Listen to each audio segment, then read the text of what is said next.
ఒకసారి వెలిగించబడిన తరువాత పరలోక సంబంధమైన వరమును రుచి చూచి పరిశుద్ధాత్మలో పాలివారై దేవుని దివ్య వాక్యమును రాబో యుగ సంబంధమైన శక్తుల ప్రభావమును అనుభవించిన తరువాత తప్పిపోయిన వారు తమ విషయములో దేవుని కుమారుడైనటువంటి యేసుక్రీస్తును మరలా సిలువ వేయుచో బాహాటముగా ఆయనను అవమానపరచుచున్నారు.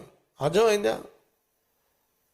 రక్షించబడిన తరువాత, వెలిగించబడిన తరువాత, పరిశుద్ధాత్మ వరమును ఆయన ఆత్మను పొందుకున్న తరువాత మనం ఒకవేళ పాపము చేయడానికి పరుగులు తీసినట్లయితే మనం క్రీస్తును మళ్ళా సిలువ వేస్తున్నాం, మళ్ళా కాళ్ళల్లో చేతుల్లో మేకులు కొడుతున్నాం, మళ్ళా ఆయన ముఖం మీద ఉమ్మి వేస్తున్నాం, శిరస్సు మీద ముళ్ళ కిరీటం పెడుతున్నాం.